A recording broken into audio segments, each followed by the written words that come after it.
오늘 우리에게 주시는 말씀은 빌레몬서 1장 8절에서부터 22절까지 말씀입니다. 이러므로 내가 그리스도 안에서 아주 담대하게 내게 마땅한 일로 명할 수도 있으나 도리어 사랑으로서 강구하노라.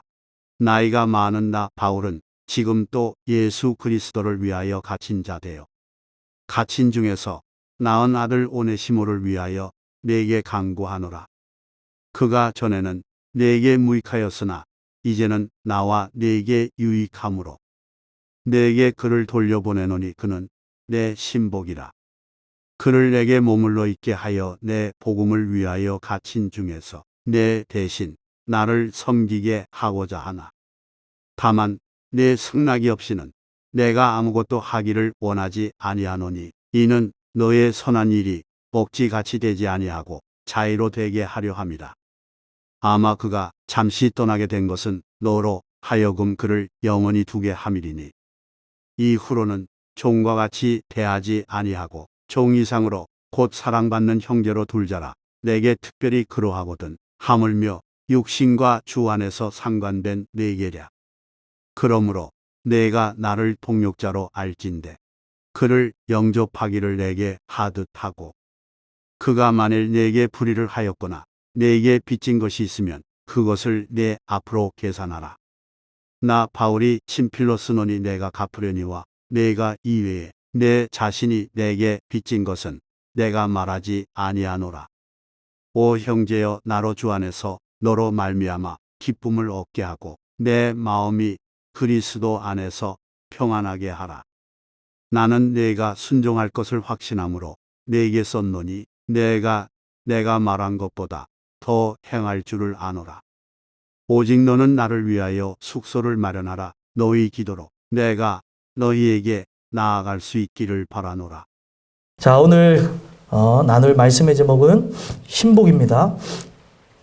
저와 여러분이 함께 빌레몬서의 말씀을 읽었는데, 빌레몬서는 사도 바울의 옥중 서신 중에 하나로 여러분들이 잘 아는 빌레몬이라고 하는 골로새 교회 목회자에게 쓴 편지예요. 왜 그에게 편지를 하게 되어졌냐면, 빌레몬의 종이 있었습니다. 빌레몬의 종이 누구냐? 오네시모라는 사람이에요. 그 오네시모가 빌레몬의 집에서 종으로서 있다가 다 누구나 그런 마음이 있지 않겠습니까? 자유를 향한 갈망의 마음을 갖고 하지 말아야 될 도둑질을 해가지고 빌레몬 집에서 탈출을 합니다. 그리고 많은 사람들이 밀집하며 살아가는 로마 속으로 그가 쏙 들어가 버려요. 로마는 누가 누군지 모르는 그 익명성이 보장되어지는 큰 나라이자 도시였기 때문에 그 로마로 숨어서 지내던 중에 감옥에서 복음을 증거하던 사도 바울을 만나게 되어져요. 그런데 그 사도 바울을 만나게 되어지면서 오네시모는 인생이 완전히 변화하게 되어지는데, 종이요 도망자로 도적으로 살았던 오네시모가 사도 바울이 전한 복음을 듣고 어찌할 바를 몰라서 자기의 그 죄를 용서받았으면 하는 마음을 주심으로 변화의 그런 시작을 알리는 사람이 되어집니다. 그래서 오네시모는 사실은 그때 당시에 종이 주인의 돈을 훔쳐갔다가 걸리면은 사형이에요. 그런 상황이었기 때문에 우연히 이렇게 겹쳤던 건데, 참 신기한 거는 제가 늘 말씀드리죠.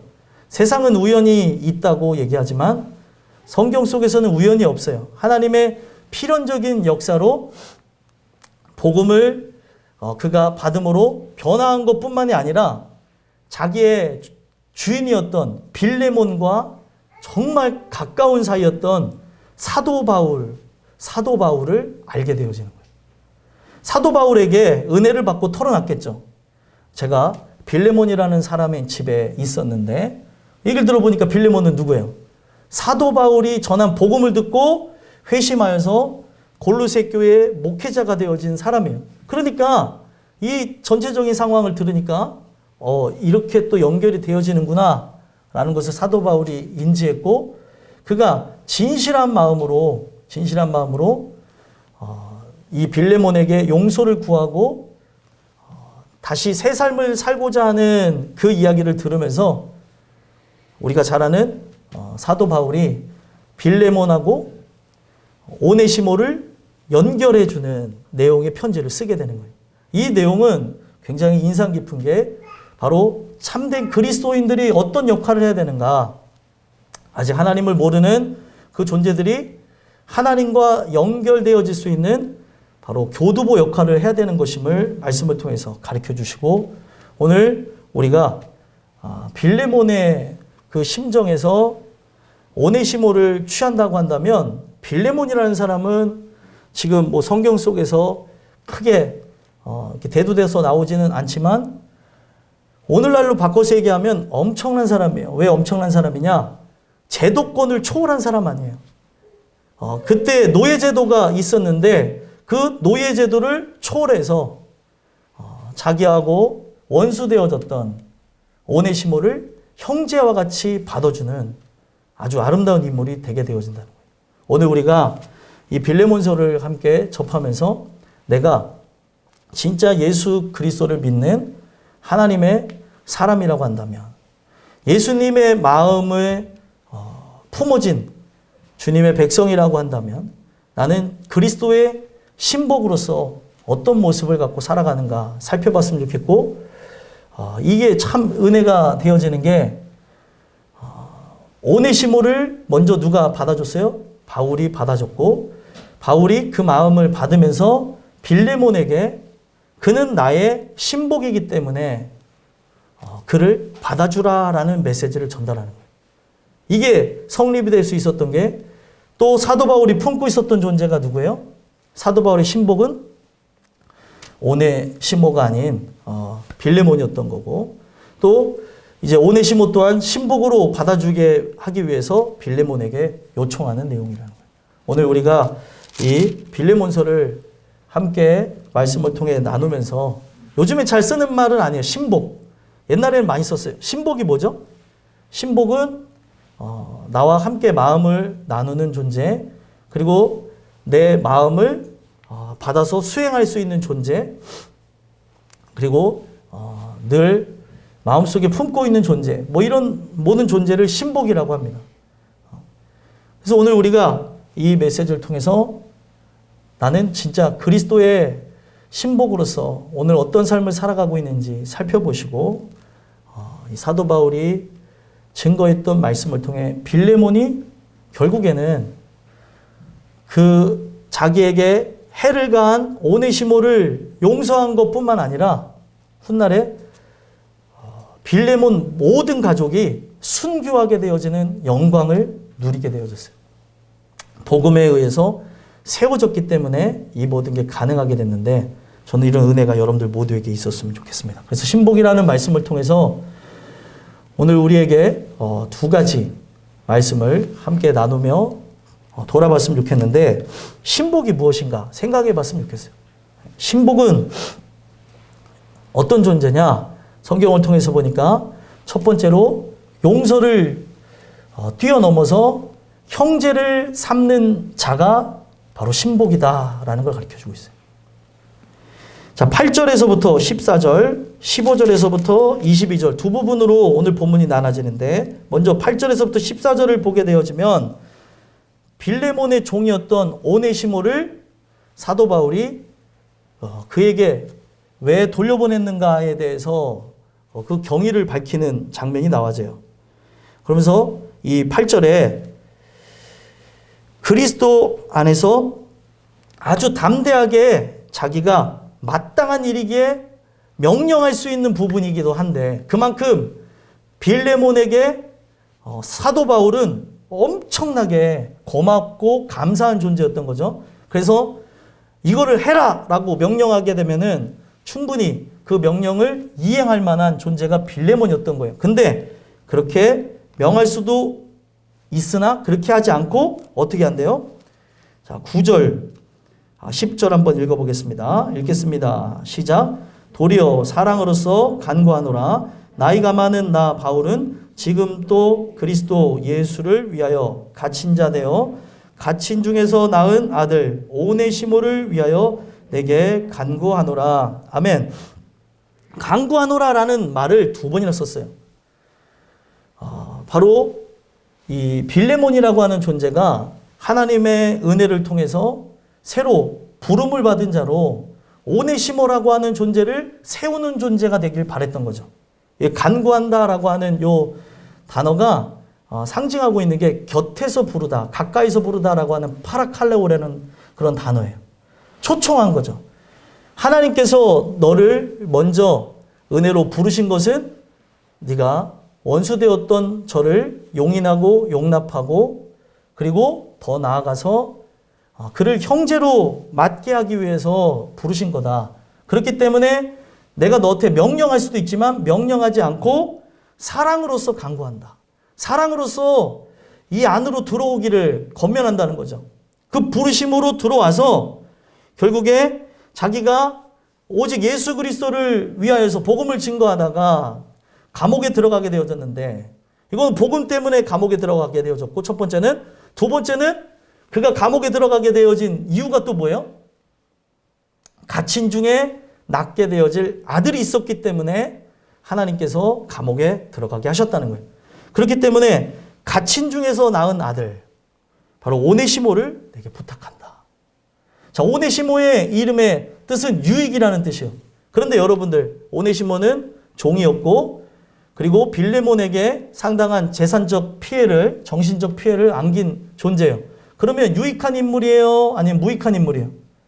무익한 인물이죠.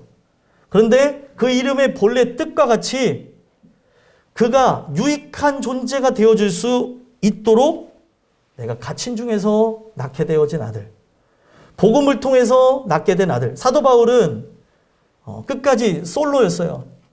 혼자 살게 되어졌는데 그 이유가 어떤 외모적인 그런 부분 때문에 그런 게 아니라 실제로는 정말 주님을 위해서 헌신되어진 그의 마음 때문에 그가 평생 독신으로 저는 살았다고 생각을 합니다. 그렇기 때문에 고린도 교회를 향해서도 쓰는 그 결혼에 관한 그 교리의 말씀을 보게 되면 아무나 혼자 사는 게 아니라는 거예요. 모든 사람은 독초하는 게 옳지 못하고 함께 연합해야 된다. 둘이 연합하여 한 몸을 이뤄야 되는 게 하나님께서 주시는 메시지였던 거예요. 진짜 주님을 위해서 특별하게 드려진 존재만 혼자 사는 거라는 거죠. 그러면서 자기는 이제 그런 존재로서 사람들을 기르는데 결혼도 안 했어요. 자식도 낳아보지 않았습니다. 그런데 복음으로서 낳은 아들들이 많아요. 딸들도 많지만 성경에는 그 부분에 대해서는 많이 묘사되어져 있거나 기록되어 있지는 않아요. 하지만 그렇게 복음으로 낳은 딸들도 많고 아들들도 많은데 그중 하나가 오네시모였던 거예요. 그때 당시에 종의 신분으로 제한적이고 억눌리고 억압받으며 살아가야 되는 그런 존재를 자기의 아들 삼았다는 거예요. 이게 왜 가능했냐? 시대상을 초월해서 제도권을 초월해서 가능할 수 있었던 게 뭐예요? 하나님 은혜가 있었기 때문에 노예제도가 해방되어지는 그런 역사적인 일이 있기 전에 제도권을 무너뜨리는 진짜 하나님의 은혜 속에 모든 사람들은 평등하고 주의 뜻을 향해 나가야 되는 것을 선포한 이가 사도 바울이었던 거예요. 그래서 사도 바울이 오네시모를 받게 되는데 그 이유가 뭐예요? 오네시모를 받는 이유는 다른 이유가 아니라 자기가 죄인 중에 괴수였고 그리고 흉악자고 포악자였고 그리스도를 박해하는 존재였는데 하나님이 자기를 변화시켰다는 거예요. 자기를 팔싹둥이에 비교합니다. 그는 여러 문제를 갖고 있었고 또 열등감도 많고 그리고 학식도 높은 그런 존재였지만 그런 그가 고백하기를 이런 모든 것이 다 내 죄악을 일삼으며 나가는 거였고 예수를 만나며 모든 것을 배설물로 여기며 변화했다는 거예요. 자기도 정말 흉악한 죄인이고 어떻게 보면 우리가 잘 아는 스데반 집사를 죽이게 하는 현장에도 사도 바울이 있었던 걸 보게 되면 스데반 집사를 죽이게 하는 데에도 함께 했던 인물이 사도 바울이었을 가능성이 크거든요. 그렇게 살인자이기도 했고 흉악자고 포악자였던 그 또한 이 죄로부터 해방되어져서 생명의 성령의 법을 따라 살게 하셨으니 바로 오네시모 또한도 합당하다라고 하는 결론을 냈던 것 같아요. 그렇기 때문에 자기의 아들이기에 받아달라는 거죠. 갇힌 중에 이렇게 낳게 되어졌다. 그래서 얘기하기를 뭐예요? 11절, 12절 한번 읽어보겠습니다. 읽겠습니다. 시작. 그가 전에는 내게 무익하였으나 이제는 나와 내게 유익함으로 내게 그를 돌려보내노니 그는 내 신복이라. 아멘. 아까 10절에서는 갇힌 중에 낳은 아들이라고 표현했고, 그리고 11절, 12절에는 전에는 무익했었지만 이제는 유익한 자가 되어졌대요. 회심함으로 다른 개체가 되어졌던 거예요. 그래서 그는 지금 어떤 상태래요? 12절에. 신복이래요. 신복. 신복이 뭘까요? 이 신복이라고 하는 이 단어는 스플랑크논이라고 해가지고 이 신복이라는 단어는 흔히 마음, 심장, 그리고 내장 뭐 이런 단어로 비유되어지는 거예요. 그는 내 중심 가운데 있는 존재. 그는 나의 심장과 같은 존재. 그가 바로 나를 살게 하는 이유와 목적. 부모들 같은 경우는 사는 이유와 목적이 뭐예요? 사는 이유와 목적이 자녀 때문에 사시는 분들도 굉장히 많습니다. 그죠? 자식이 영광이 되어지고 또 감사가 되어지는 분들이 많다는 거예요. 그래서 자기의 자녀를 태양으로도 비유하는 그런 분들도 많습니다. 바로 자기가 살아가는 이유는 아들 때문이다, 딸 때문이다 할 정도로 그 자기를 어떻게 표현했어요? 자기 안에 심장으로 이게 표현한 거예요. 심장이 있으면 당연히 살겠죠. 심장이 없으면 어떻게 되죠? 죽죠. 자기에게 심장이 꼭 필요한 것처럼 꼭 필요한 존재, 바로 영혼 깊숙한 곳에 함께하는 존재, 같은 마인드, 같은 뜻, 같은 곳을 보는 존재다. 그렇게 얘기하는 거예요. 신복의 의미가 바로 그런 거라는 거죠. 그러면 사도 바울이 그렇게 하는 이유가 다른 게 아니죠. 사도 바울이 그렇게 할 수 있었던 이유가 뭐예요?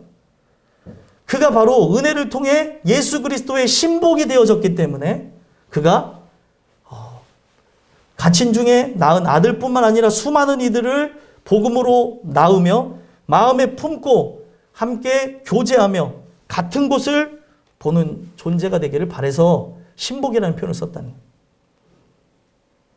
그래서 그가 내 신복이기 때문에 명령으로 얘기할 수도 있지만 명령으로 얘기하지 않고 사랑으로서 너에게 권면한다.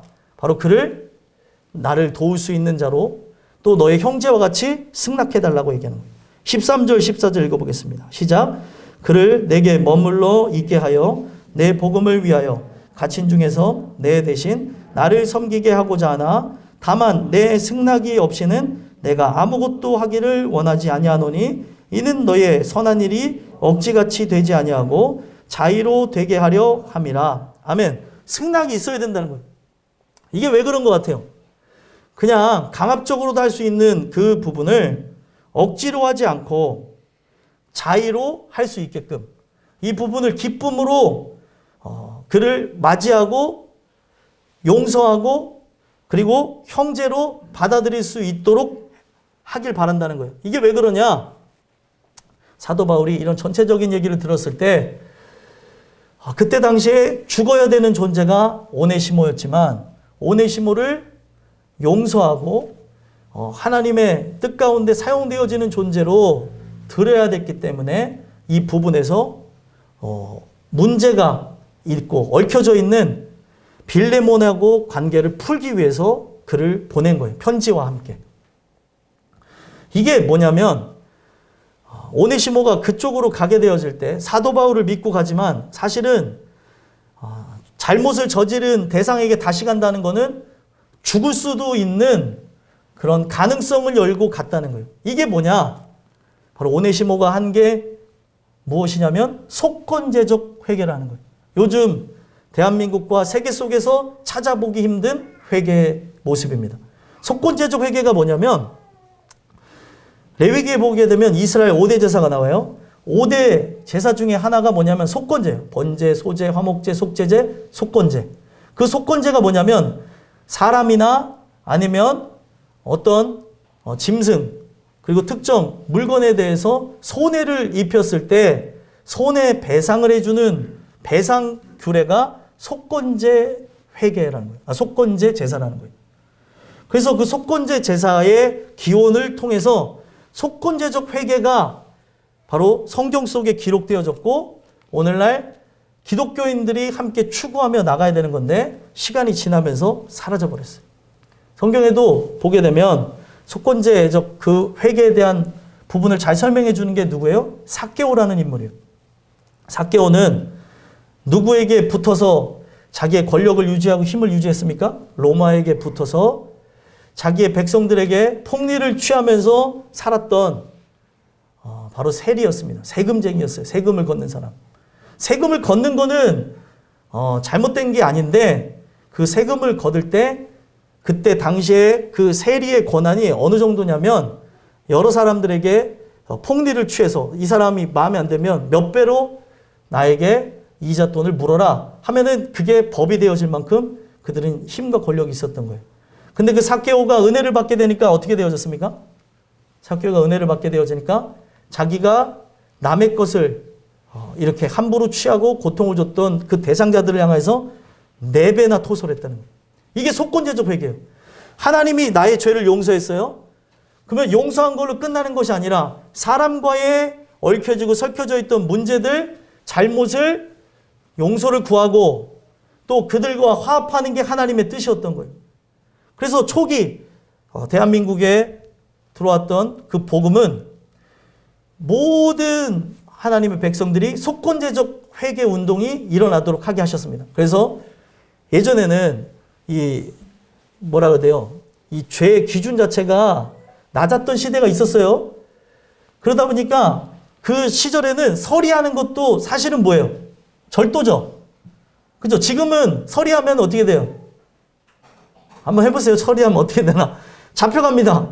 근데 과거는 서리하면 아이고 이놈 새끼 그거를 그렇게 참회 서리를 하면 어떻게 하고 그렇게 혼내고 넘어가는 경우들이 많았고 또 그것 또한 부모가 나서서 죄송해요. 우리 아이가 또 이렇게 서리를 했네요. 그 나중에 제가 오이로 갚을게요. 이런 움직임이 있었다는 거예요. 근데 이런 움직임이 있었을 그 당시 이전에 초기 기독교가 1900년대에 이 대한민국의 복음과 함께 어떤 일을 하게 되었냐면 속건제적 회개. 다가를 훔쳐먹었다면서 다가를 4개를 갖다 주기도 하고 그리고 참외를 1개를 서리했습니다. 그러면 4개를 갖다 주기도 하고 하는 이런 움직임이 있었다는 거예요. 그래갖고 그때 일어났던 그 회개 운동은 강력하게 평양대부 운동이라고 해가지고 사람들이 회개하고 변화받는 일들로 큰 일들을 행하게 하셨어요. 근데 오늘날 기독교가 급성장하면서 이 세상과 함께 결탁하게 되면서 사라진 게 뭐냐면 속건제적 회개라는 거예요. 이거를 꼬집은 그 영화가 밀양이라는 그 영화예요. 어떤 살인범이죠. 거기 나오는 게 살인범인가요?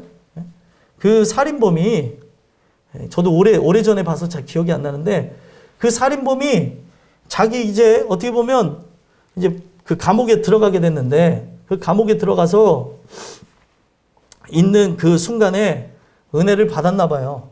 그리고 자기의 그 자녀를 잃게 되어진 존재죠.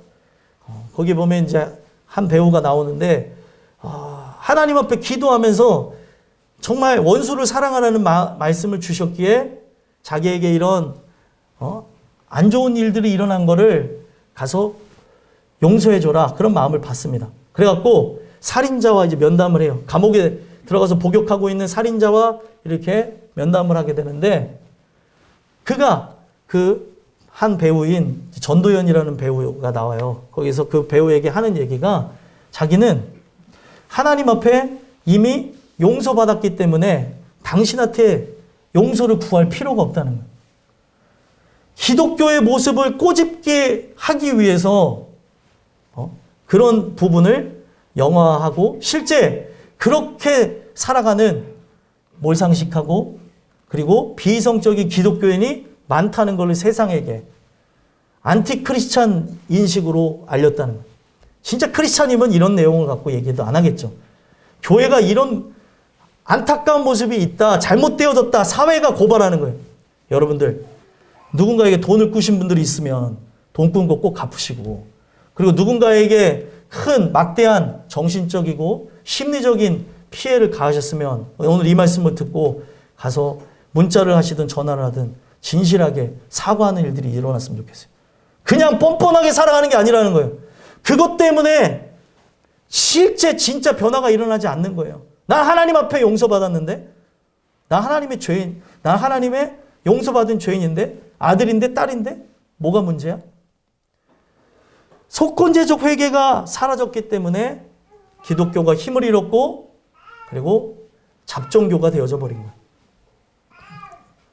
도덕과 윤리의식도 없어진 채 그렇게 되어진 거죠. 그렇기 때문에 이런 부분을 바로잡기 위해서, 그때도 이런 모습들이 비일비재했기 때문에 사도 바울은 제일 중요한 얽혀져 있는, 그리고 잘못을 가한 대상인 빌레몬에게 반드시 가서 용서를 받아라, 그 얘기를 했다는 거죠. 하나님은 너의 죄를 용서했다. 하지만 사람과의 그 잘못 또한 그에게 용서받아라. 만약에 누군가 여러분들에게 잘못했다고 해서 용서를 구하잖아요. 여러분들은 그거에 대해서 저게 진짜니 가짜니 판단할 필요가 없어요. 성경 말씀 그대로 용서하시면 되는 거예요. 근데 그게 쉬워요? 어려워요? 어렵죠. 원수가 왔을 경우에는 칼을 품고 있습니다. 여차하면은 이렇게 용서를 구할 때 죽이려고 하는 게 인간이죠. 그렇기 때문에 긍휼을 구해야 되는 거예요. 저런 원수, 저런 악행을 저지른 존재, 여러분들 살아가면서 몇 명이나 만날지 모르겠어요. 그런 존재들을 우리는 이해하고 용인하고 용서하고자 하는 마음을 갖고 나가야 됩니다. 그들이 용서를 구한다면 받아주세요. 그게 여러분들이 해야 될 하나님의 사람으로서의 성숙한 모습인 거예요. 그런데 그들이 만약 용서를 구하지 않는다? 그러면 이 모든 용서는 해결되어지지 않은 채 그들은 만약에 그가 저에게 문제를 가했다고 한다면 그 얽매임을 갖고 평생을 갖고 살아가는 거예요. 땅에서 매인 것을 통해 하나님과의 관계도 매어진 채 나간다는 거예요. 사역자든 성도든 누구든 이런 부분에 대해서 분명히 용서를 구하고 나갈 때에 그동안 막혀졌던 것, 얽혀졌던 것이 풀어지는 역사가 일어난다. 그래서 사도 바울은 보낸 겁니다. 네가 억지로 하는 것이 아니라 자의로 했으면 좋겠다. 그러면서 15절에서부터 22절까지 내용을 보면 오네시모를 부탁을 해요. 오네시모를 꼭 용서하고 용인하고 형제로 받아줄 것을 부탁하죠. 그러면서 그에게 이해를 시키는데 그 이해를 시키는 내용이 뭐예요? 15절입니다. 그가 도둑질하며 나가게 되어진 그 부분에 대해서 어떤 인식을 갖고 얘기하는지 한번 읽어볼게요. 15절 읽어보겠습니다. 시작. 아마 그가 잠시 떠나게 된 것은 너로 하여금 그를 영원히 두게 함이리니. 아멘. 자, 여러분 여기서 오해하시면 안 되는 게 있어요. 뭘 오해하시면 안 되는 것이냐?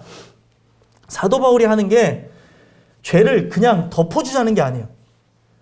죄를 덮어주자는 게 아니라 그가 회개하였기 때문에 지금 이 모든 부분이 그가 도둑질을 하고 도망자가 되어져서 나가는 과정 속에 사도 바울을 만나 회심하게 됐잖아요. 처음에는 분명히 좋지 않은 일들이 시작되는 듯 했으나 그가 결국에 돈을 다 탕진하고 이리저리 헤매이다가 사도 바울을 만나 회심하게 된 거는 그의 인생에 하나님이 개입해서 바꾸신 부분이라는 거예요. 그래서 오늘 우리가 그의 죄 자체를 묵인하자는 게 아니라 그가 분명 하나님 앞에 용서를 구했고 그 용서를 구하는 그 마음을 갖고 빌레몬에게 진실한 그 용서를 받기 위해서 하는 것이기 때문에 그가 도둑질을 하고 그를 떠나서 갔던 그런 부분들을 하나님의 섭리 가운데서 보자는 거예요. 하나님의 섭리 가운데. 이거 되게 중요해요.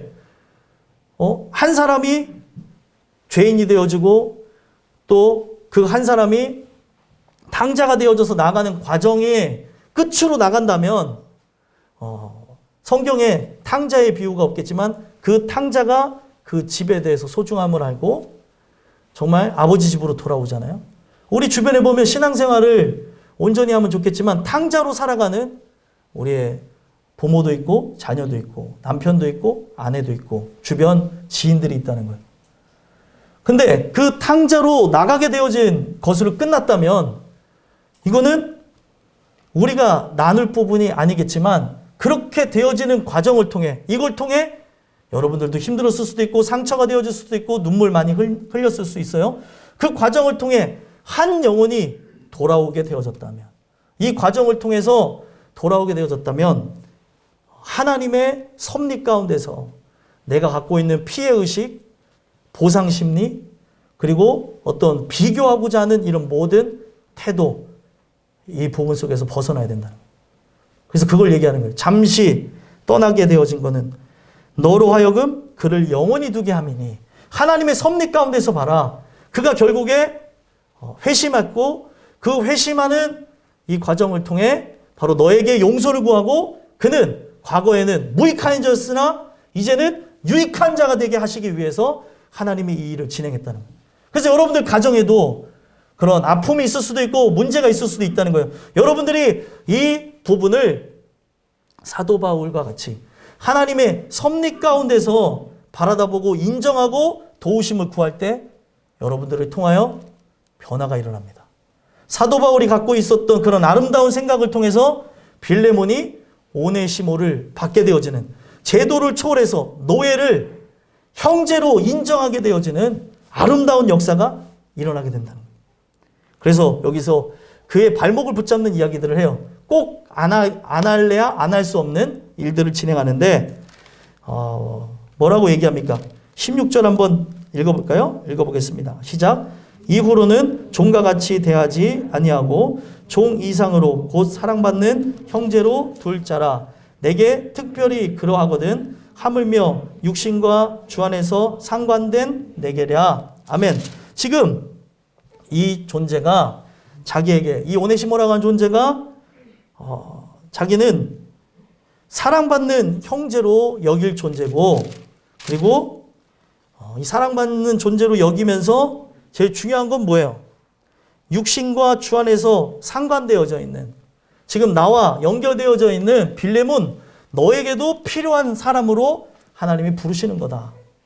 그 얘기를 하는 거예요. 이게 되게 이 사도 바울이 굉장히 논리적이고 그리고 창의적인 하나님의 그 말씀을 가지고 전달했기 때문에 이 허를 찌르는 부분이 있는 거예요. 형제는 뭐예요? 이거는 육신적인 형제는 아니에요. 그죠? 혈통적으로 육종으로 사람의 그 눈 뜻으로 봤을 때는 신분이 달라요. 그죠? 근데 하나님의 그 은혜를 통해 하나님께로서 난 존재. 바로 이 형제라고 하는 건 아델포스라는 단어인데 한 어머니 자궁에서 나오게 되어진 존재라고 하는 그런 어원적인 뜻을 따라서 우리는 누구에게서 나왔다는 걸 얘기하는 거예요. 하나님에게서 나온 존재. 하나님을 통해서 새롭게 태어나게 되어진 존재다. 그렇기 때문에 예전 모습은 사라졌기에 그를 용서하는 것뿐만 아니라 형제로 대우해야 된다. 너 나랑 상관되어졌지? 내가 너를 어떻게 대하고 있어? 바로 어떻게 대하고 있다고 얘기해요? 17절 한번 읽어보겠습니다. 읽겠습니다. 시작. 그러므로 내가 나를 동역자로 할진대 그를 영접하기를 내게 하듯 하고 아멘. 그를 어떻게 여기고 있어요? 사도 바울이 동역자로 여기고 있어요. 빌레몬이라고 하는 존재를 바로 상하관계로 인식한 게 아니라 동역자 그리고 형제로서 받아들였다는 거예요. 그렇기 때문에 너 또한 그를 어떻게 받아야 된다는 거예요? 형제와 동역자로 받아야 된다는 거예요. 이게 쉬울까요? 어려울까요? 어렵죠. 하나님 주시는 은혜가 함께하지 않으면 불가능한 건데 사도 바울이 이렇게까지 이야기한 이유가 무엇일까요? 빌레몬이라고 하는 존재가 사도 바울이 전한 복음을 듣고 회심했기 때문에 사도 바울을 누구보다도 존경하고 사랑하기 때문에 그렇습니다. 여러분들 이게 되게 중요한 건데 왜 중요하냐? 동물이 만약에 갓 태어났어요. 갓 태어나고 처음 본 대상을 어떻게 여기죠? 예? 동물이? 엄마로 여기잖아요. 그래서 저희 옛날에 저희 가정에서 그 마당에 고양이, 강아지, 뭐 등등등 뭐 오리고 닭이고 다 같이 키웠어요. 근데 같이 이렇게 키우다 보니까 고양이가 이제 새끼를 낳을 때 그 고양이 새끼가 눈 떠서 처음 본 대상이 강아지다 보니까 강아지가 엄마인 줄 알고 자꾸 쫓아다니는 기이한 현상을 보는 거예요. 그리고 또 이게 에덴 동산의 이론 중에 하나인가, 우리 그 집 앞마당에서 고양이하고 그리고 닭하고 함께 동거하는 기이한 현상, 안 잡아먹어요. 서로 친구로 여기고. 그 고양이가 얼마나 착했냐면, 이 고양이가 닭하고 같이 잘 지내다가, 이 닭은, 그래서 닭이에요. 고양이 그 항문에 변이 묻어 있었는데, 그 항문의 변을 이렇게 치워주려고 하다가, 항문을 뜯어먹어가지고, 제가 가장 아끼고 사랑하는 고양이가 죽었어요. 그래갖고 저 닭 새끼들을 다 잡아먹어야 되나, 막 그런 적이 있는데, 어쨌든, 짐승이 제일 먼저 이렇게 본 존재, 태어나면서 제일 먼저 본 존재를 사랑하듯이 여러분들이 누군가에 의해서 새롭게 태어나게 됐다면 새롭게 태어나게 도와준 대상을 감사하고 사랑하게 되어져요. 육신적 사랑이 아니에요. 정말 하나님의 사랑을 가지고 함께하고픈 마음들이 있는 거죠. 그래서 제가 전한 복음을 통하여서 여러분들이 진짜 회심하게 되어지면 저를 위해서 기도하는 거, 제 아내를 위해서 기도하는 거, 교회를 위해서 기도하는 게 의무가 아니고 그냥 삶으로 되어질 수 있다는 거죠. 지금 이 빌레몬에게 사도 바울은 그런 존재였던 거예요. 그렇기 때문에 내가 너를 동역자로 여기고 있지 않냐? 그렇다면 바로 오네시모라고 하는 존재가 내 종이지만 그를 영접하기를 내게 하듯 해라. 얼마나 이게 큰 얘기입니까? 오네시모를 자기와 같이 대해줬으면 좋겠다. 빌레몬이 사도 바울을 그렇게 존경하고 따랐거든요. 그래서 이 메시지를 주면서 그를 딱 붙잡는 얘기를 해요. 지금 얽혀져 있는 게 무엇이죠? 그는 종이었고 종이었던 것뿐만 아니라 뭐를 가지고 왔어요? 돈을 훔쳐 달아난 재산적 피해를 준 존재잖아요. 그래서 18절 19절에 그를 붙잡는 얘기를 합니다. 18절 19절 한번 읽어볼게요. 읽겠습니다. 시작. 그가 만일 내게 불의를 하였거나 내게 빚진 것이 있으면 그것을 내 앞으로 계산하라. 나 바울이 친필로 쓰느니 내가 갚으려니와 내가 이외에 내 자신이 내게 빚진 것은 내가 말하지 아니하노라. 아멘. 그가 불의를 행하였거나, 불의를 행하였나요? 행했죠. 어떤 거요? 도둑질을 했어요. 그리고 종의 몸이었으나 주인으로부터 벗어나서 도망갔고, 그런 빚짐이 있는 거죠. 그런데 그걸 가지고 뭐라고 얘기해요? 그가 만약에 너한테 빚진 것이 있으면 내 앞으로 계산해라. 자, 이게 뭐냐면 성경에서 이야기하는 선한 사마리아 비유가 실제로 적용되어진 사람이에요. 선한 사마리아인의 비유를 보게 되면 이스라엘이 잡족이라고 여겼던, 나중에 불순종함으로 사라졌던 북이스라엘 출신의 사마리아 사람이, 익명의 사마리아 사람이 제사장도 못한 것, 레위인도 못한 강도 만난 자의 이웃이 되어져요. 언제까지요? 다 치료받을 때까지 그 치료비를 다 자기가 감당하겠다는 얘기를 합니다. 그 강도 만난 자의 그 이웃이 바로 상징하는 분이 누구예요? 바로 예수님을 상징하는 거고, 또 그것뿐만 아니라 그때 당시에 그들이 갖고 있었던 우월의식을 갖고는 너네들은 천국에 못 간다. 너희들이 갖고 있는 한계가 바로 이와 같다는 거예요. 의가 결국에 자기를 높이는 데에만 쓰여지지 사람을 살리는 데에는 되어지지 않는다는 거예요.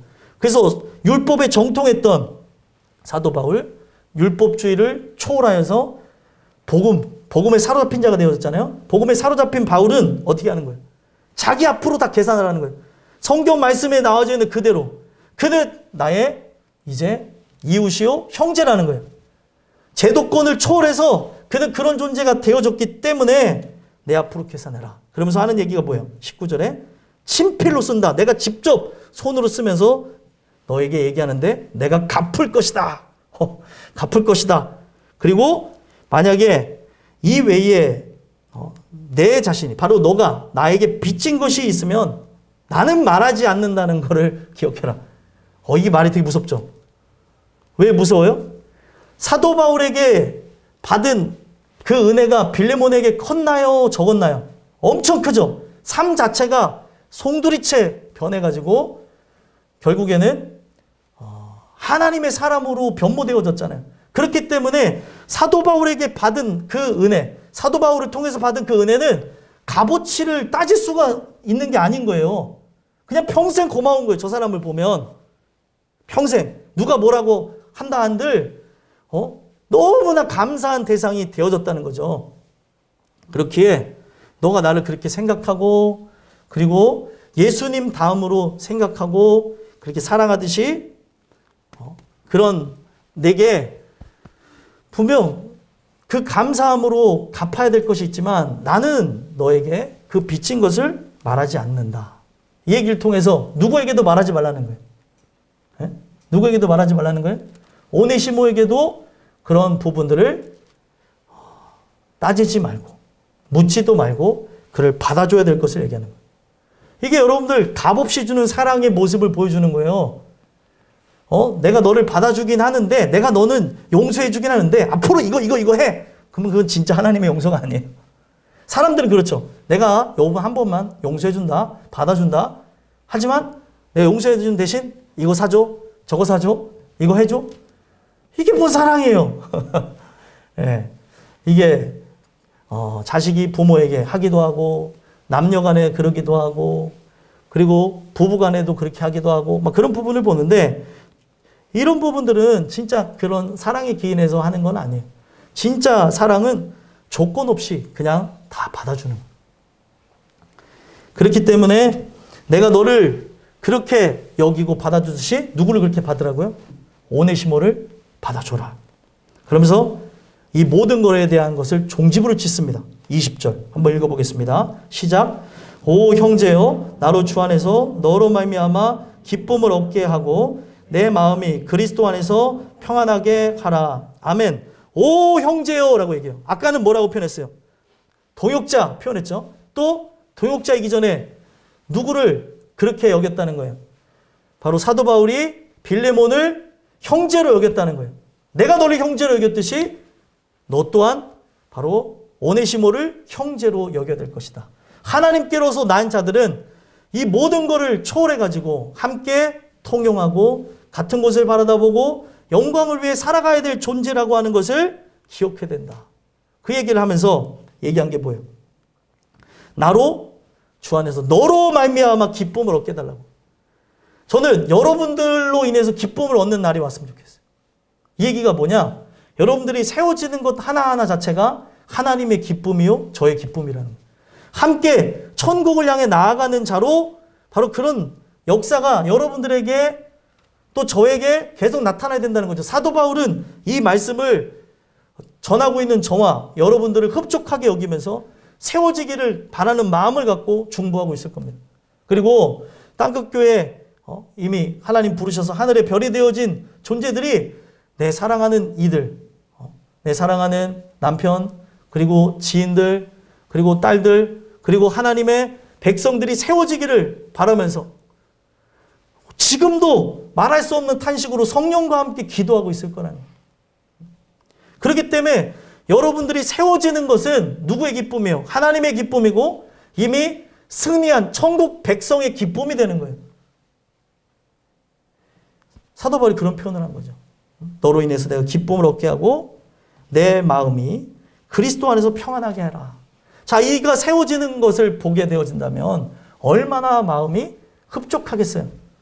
이러한 놀라운 일을 행하는 그들을 볼 때 감옥에 갇혀서 지금 불편한 상태였지만 이것을 이행하는 그런 소식을 듣는다면 어떤 부분보다 기뻐하고 평안해 여겼을 거라는 거예요. 오늘 여러분들이 바로 그런 믿음의 사람들이었으면 좋겠어요. 마지막 두 번째는 짧습니다. 신복이라고 하는 이 내용을 통해 우리에게 어떤 메시지를 주냐면 신복이란 어떤 존재냐? 순종하는 존재가 바로 신복이라는 거예요. 순종하는 존재. 그리스도 마음에 품어진 여러분들이에요. 여러분들이 예수의 마음을 품었어요. 그러면 내가 예수의 마음을 품은 자로 나는 순종하는 존재가 돼야 되는 것임을 얘기하고 있다는 거예요. 그래서 여기 순종이라고 하는 이 단어가 휘파코라는 단어에서 왔어요. 휘파코. 휘파코가 뭐냐면 아래에서 듣는 존재. 공경하면서 듣는 존재. 그래서 부모가 하나님의 사람이에요. 그러면 하나님의 사람인 부모의 말을 잘 듣고 하나님 말씀과 함께 이렇게 뭐라 해야 될까요? 비교해 보면서 하나님의 뜻인가 살펴보며 나가야 되는 거고, 만약에 하나님의 사람이 아닌 부모라고 한다면 그 부모를 위해서 여러분들이 기도하고 은혜의 말들을 건면해야 되는 거예요. 그래서 이거는 누가 누구 위에 군림하는 게 아니에요. 위에 있다는 개념이 아니라 말씀이 통치하도록 해라. 위에서 아래로 물이 흐르듯이 지금 말씀이 먼저 받은 사람에 의해서 전파되어지듯이 그렇게 말씀의 권위를 갖고 세워야 되는 걸 얘기하는 거예요. 그래서 순종은 다른 게 순종이 아니에요. 그 말씀을 듣는 것을 순종이라고 하는 겁니다. 우리가 그 말씀을 들을 때 뭐가 생겨나요? 믿음이 생겨나고 그 믿음의 결국은 순종 이 부분이 쌓여서 나오는 게 결과가 뭐예요? 바로 영혼 구원이라는 거예요. 영혼 구원. 구원 받은 자는 순종함을 따라서 살아가는 거예요. 내 생각과 하나님 생각은 같을 경우가 거의 없다고 보시면 되고, 혹 같다 한들 거기에 내 생각이 투영되어질 수 있기 때문에 정제되어진 말씀을 통해서 자꾸 돌아다보고 그 말씀을 보여잡고 기도함으로 은혜와 사랑을 공급받아야 우리가 나가서 신복으로서, 그리스도의 신복으로서, 증인으로서 증언하는 삶을 살아가게 되어진다는 거예요. 저는 이 말씀을 증거하면서 지금 이 마지막 시대는 오직 은혜가 함께하지 않으면 승리하기 어려운 시대라고 저는 생각을 해요. 어찌 보면 눈으로 보여지는 부분에서는 크게 느끼지 못하나 영적인 부분에서 엄청난 박해와 방해와 전쟁이 계속되어지고 있는 순간이라는 거예요. 마귀는 어떤 방법을 통해서라도 예배를 폐하려고 하고 우리가 모이기를 힘쓰지 못하게 하고 위축되게 하려고 하는 걸 봐요. 지금 이 코로나 바이러스는 시작에 불과하다고 얘기하는 사람들도 있어요. 곧 있으면 엔데믹이 일어나서, 팬데믹이 전 세계에 창궐하는 전염병을 팬데믹이라고 하잖아요. 그 창궐했던 이 전염병이 종료를 알리는 엔드와 그 팬데믹의 합성인 그 엔데믹이 되어지면서 계절성 감기 질환으로 바뀔 거래요. 그럼 이걸로 끝이냐? 아니에요. 여러 바이러스들이 또 우리가 알지 못하는 많은 기근과 전쟁, 핍박과 대환란이 찾아올 수 있다는 거예요. 그럴 때 우리는 어떻게 해나가겠냐는 거예요. 제가 들은 바로는 교회가 이번 코로나를 통해서 교회가 몇만 개가 문을 닫았다는 거죠. 그죠? 몇만 개가 교회가 문을 닫았고 성도들이 떠나간 숫자는 2로 말할 수가 없다는 거예요. 그 중심에 뭐가 있는 줄 아십니까? 이제서야 자신 있게 얘기할 수 있는 게 뭐냐면 온라인 예배가 있었다는 거예요. 온라인 예배라고 하는 다른 길을 열어준 것에 대한 대가가 얼마나 큰지 사람들은 뼈저리게 느끼고 있어요. 만약에 온라인 예배를 열어주지 않았다고 한다면, 만약 현장에서만 드리는 것을 고수했다고 한다면, 제가 말하는 거는 너무 급진적으로만 듣지 마시고 잘 생각해 보셨으면 좋겠어요. 간염되어진 사람은 격리 받는 게 당연한 거예요. 근데 간염되어지지 않은 존재가 이 간염을 두려워해서 예배를 피한다? 그러면 사회생활은 어떻게 하냐는 거예요. 사회생활은 해 나갈 때에 자기도 먹고 살아야 되고 회사도 가야 되니까 신속 항원 검사 결과를 받으면서까지 출근을 해요. 저는 그랬으면 좋겠어요. 나중에 이게 문제가 되어진다면 돈이 들어간다 할지라도 여러분들 예배 전에 신속 항원 검사 받고 와서 예배 드리세요. 그게 맞다고 생각을 해요. 이게 걱정이 돼서 만약에 우리가 예배를 못 드리게 된다면 이거를 하면 되는 거죠. 그게 그걸 만약에 안 받게 되면 불법으로 해서 행하게 되어진다면 예배를 드리기 위해서는 그와 같은 의무도 행해 나가면서 해보자는 거예요. 앞으로 더해질 거예요. 세계가 이제 조금 인식하고 있어요. 방역 패스가 무의미하다는 거. 세계가 인식하는 게 또 뭐예요? 지금 이거는 계절성 질환으로 바뀌어서 지금 덴마크죠? 덴마크가 최초로 마스크를 벗었어요. 방역 패스 없애버렸어요. 이게 어떤 문제가 생겨날지 사람들이 다 주시하고 있는데 그들이 얘기하는 게 뭐냐면 결코 이제 우리는 두렵지 않다. 저는 마지막 시대에 여러분들이 가져야 되는 마음이 저의 마음이 그렇다는 거예요. 하나님 말씀에 순종하는 것을 원칙으로 해 나가는 거예요. 원칙으로. 어떤 환경 속에서도 예배하는. 여러분들 이 코로나19 이 확산이 그 오미크론에 의해서 더 가속화될 거예요. 그럼 여기 징검다리로 나온 사람 저도 격리될 수가 있어요. 그래도 여러분들 교회 나오시라는 거예요. 만약에 제가 격리되어진다면 방송을 연결해서라도 현장에 나온 여러분들이 제가 만약에 걸렸다고 한다면 여긴 못 내려올 거 아니에요. 그죠? 그러면은 제가 여러분들이 이 현장에 나와서 예배하는 것을 알기에 좀 그래도 갭차가 있겠지만 현장에서와 같이 제가 지금 여기 서가지고 설교하는 것과 같이 영상을 최대한 아름답게 해서 내보내 드릴 테니까 여러분들이 교회를 사랑하고 교회를 지키고자 하는 마음을 잊지 말라는 거예요. 점점 이 교회를 무력화시키고 교회가 서로 단합하는 것을 막이는 그 꼴을 보지를 못해요. 목사든 성도든 누구든 이 교회가 모이기를 힘써야 되는데 모이기를 힘쓰지 못하도록 여러 방법을 통해서 다 행해 나가고 있다는 거예요. 마지막 시대에 나타난 현상이에요. 여러분들, 우리는 이성을 따라가지 마시고 감성을 따라가지 마시고 말씀 따라 나갔으면 좋겠어요. 하나님이 오늘 나에게 바라시는 게 뭔가? 순종이라고 하는 거는 내 생각과 다른다 할지라도 그것을 듣고 나아가는 것을 순종이라고 합니다. 하나님의 생각과 인간의 생각은 근본적으로 달라요. 그래서 오늘 주시는 이 말씀을 통해 하나님은 부족한 나를 오늘도 믿어주세요. 그게 하나님이 이 세상 그 어떤 거하고도 비교할 수 없는 하나님이 어떤 분인지를 알려주는 속성인데 그게 바로 하나님의 신실함이라고 하는 겁니다. 그 신실함이 곧 나를 신실하게 바뀌게 하실 거라는 거예요. 그 신실함이 나를 믿어주는 거예요.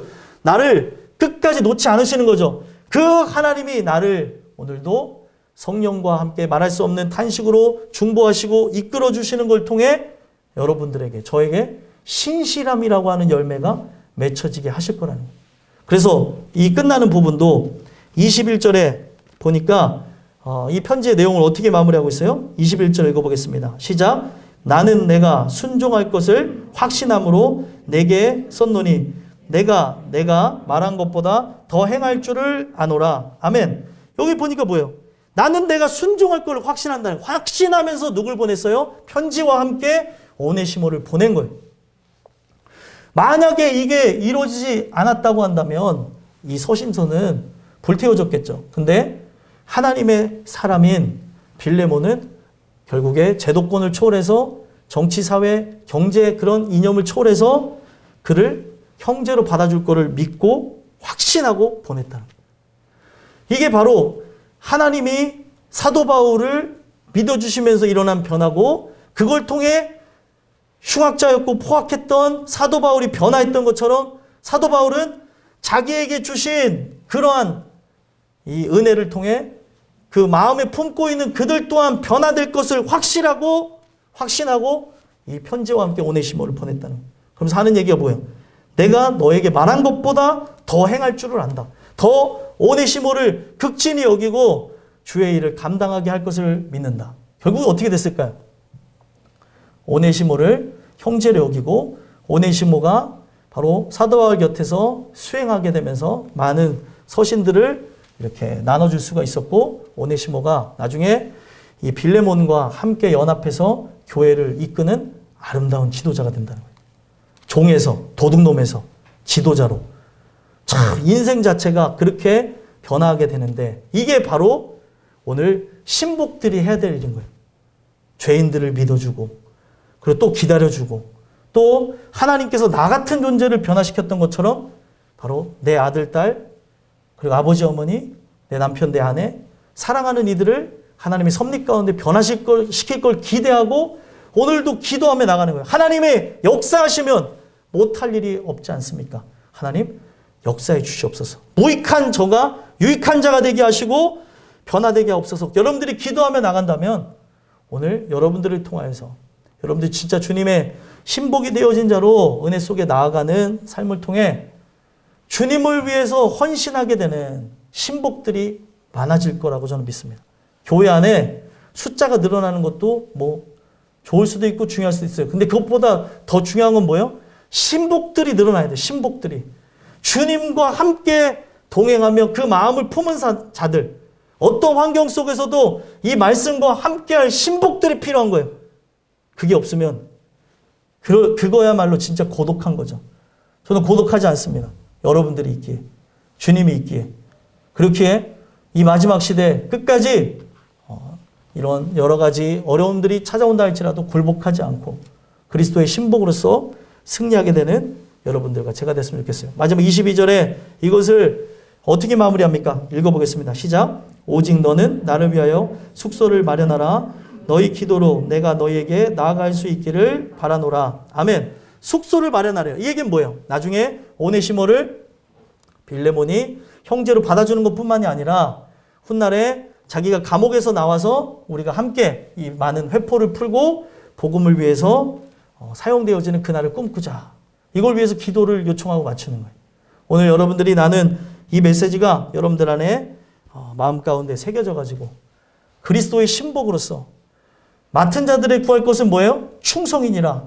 충성되어진 신복이 됐으면 좋겠어요. 하나님이 나에게 뭘 바라는가? 이 시대는 정말 하나님이 지혜 주시지 않으면 생전 경험해보지 못한 일들을 경험해요. 목회자가 이런 팬데믹이 일어날 줄 누가 알았냐고요? 아무도 몰랐어요. 성경에만 적혀 있었어요. 이게 현실이 되어지는 이 시점에 말씀에 의해서 깨어있지 않으면 우린 다 쓰러집니다. 오늘 우리가 이 마지막 시대에 승리하게 되는 자로 저와 여러분이 끝까지 신복으로서 하나님의 일들을 행해 나가는 아름다운 사람들이 되셨으면 좋겠습니다. 기도하겠습니다. 하나님 감사합니다.